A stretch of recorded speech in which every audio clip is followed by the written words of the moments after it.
Bom, então nós falamos acerca da teoria do pagamento, do adimplemento obrigacional, sob modalidade de pagamento direto ou cumprimento da obrigação conforme os termos avançados na relação obrigacional principal. Agora então, eu quero falar aos senhores que também é possível cumprir uma obrigação, adimplir uma obrigação, ainda que não pelas vias inicialmente compactadas, né? Compactuadas. E isso se dá através do adimplemento obrigacional por via de pagamento indireto. Também é uma forma de extinção de obrigação, mas que não obedece os caminhos primariamente acordados pelas partes. Então eu havia combinado, por exemplo, na compra de uma fazenda, que eu entregaria dentro de um ano 300 reses ou 300 cabeças de gado, com a média de arroba de tantos quilos, e que isso se daria no local do pagamento, né? Lá na própria fazenda.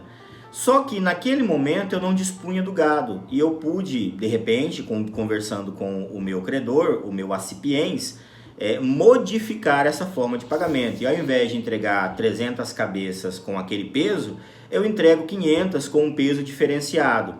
Eu também estou cumprindo a obrigação, eu também estou satisfazendo o que foi acordado, o que foi compactuado, porém de uma forma diferenciada. Então eu não estou diante de um pagamento de um adimplemento via pagamento direto. Eu estou diante de um adimplemento via pagamento ou cumprimento da obrigação por pagamento indireto, que não obedece os termos inicialmente avançados, mas que não gera prejuízo para as partes, né? E aí a gente vai ver já que isso pode se dar por compactuação das partes, por força de dispositivo legal, também por decisão judicial, enfim.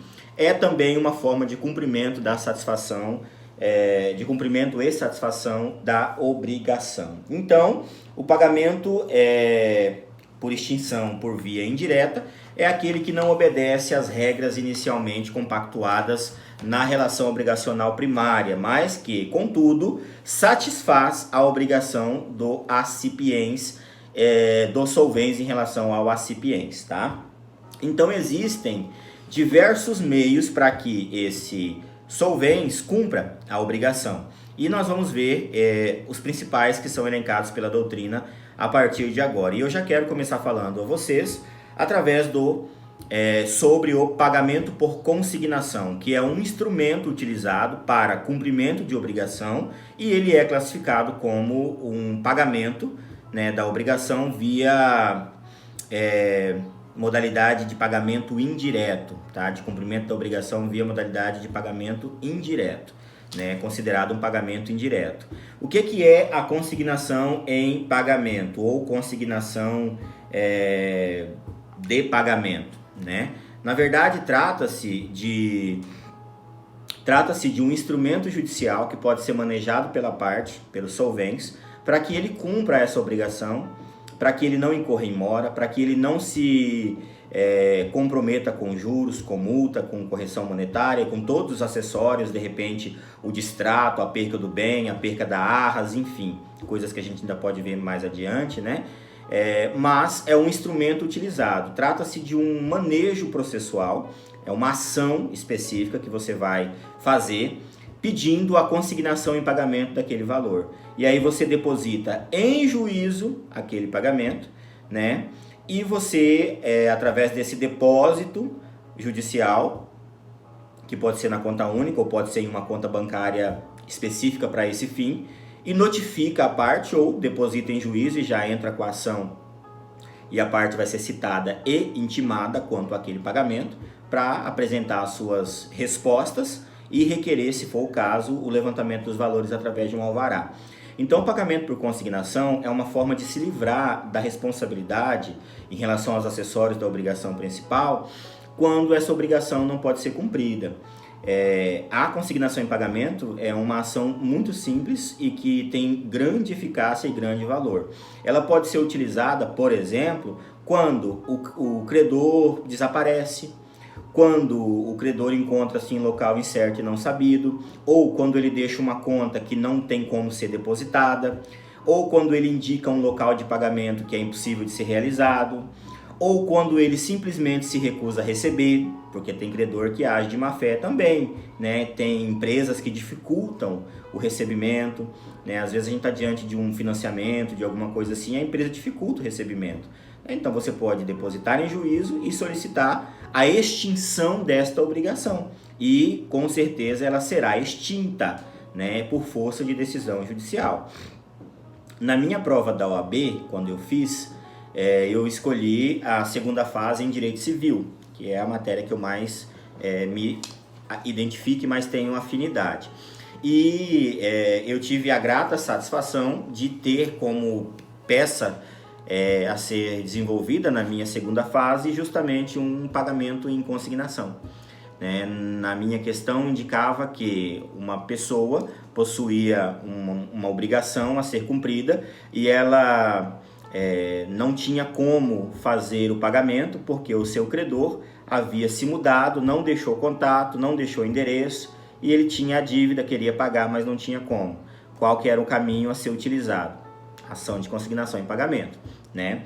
Então a consignação em pagamento você vai encontrar ela a partir do artigo 335 do Código Civil. Gostaria que você, por favor, desse um pause aí no nosso vídeo e que você fosse lá no Código Civil conferir o 335, né? E ler o que diz o 335, que regulamenta toda a ação de consignação em pagamento, que é uma modalidade de pagamento indireto, inadimplemento por pagamento indireto, tá bom?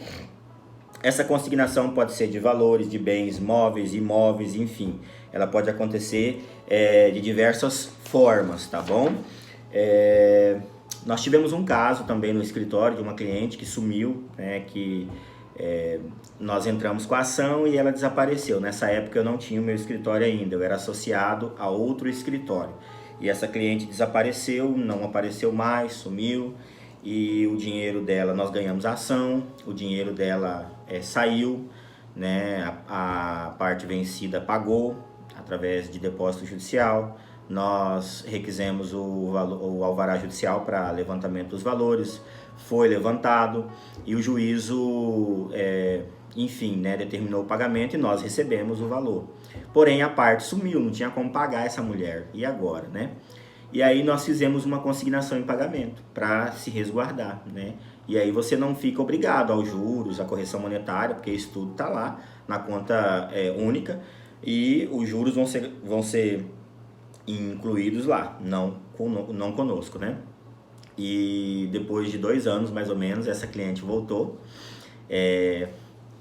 O meu colega, que era o responsável pela ação, foi acusado de ter se apoderado indevidamente dos valores pela cliente e graças a Deus ele havia, né, feito essa consignação em pagamento, foi eu que fiz para ele a ação inclusive, e ele se livrou dessa responsabilidade, a cliente recebeu os seus valores e ele poderia até mesmo, se quisesse, entrar com uma reparação de danos morais contra ela, porque ela o acusou injustamente, né?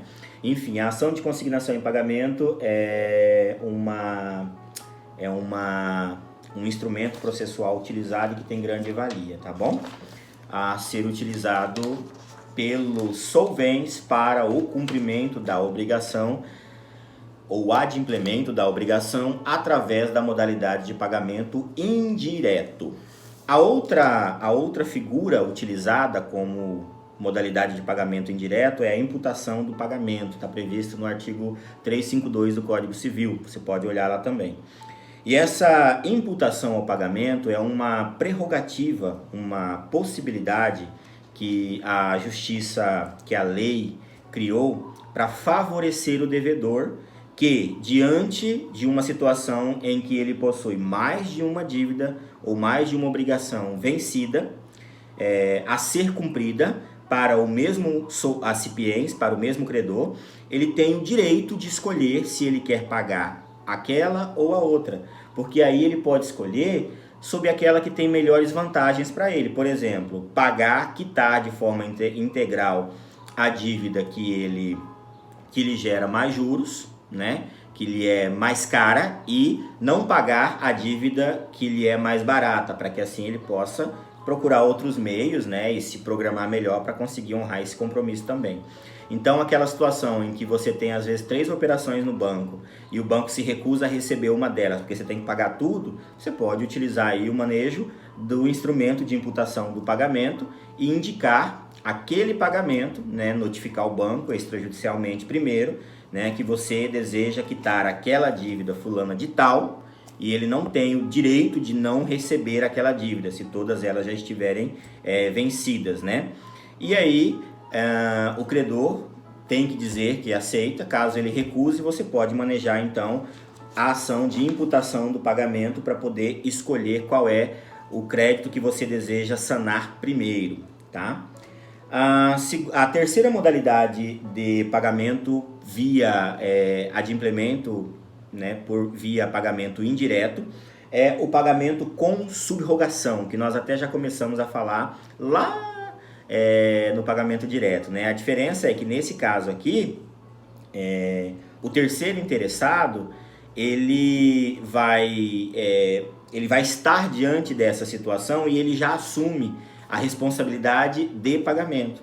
Então, caso haja um terceiro interessado monetariamente, né, um terceiro que tenha um interesse financeiro nessa situação, nessa relação, ele pode pagar a dívida e subrogar-se legalmente em todos os direitos do antigo devedor e assim assumir esse papel, né, e livrar-se da dívida e livrar também o devedor principal da dívida, tá?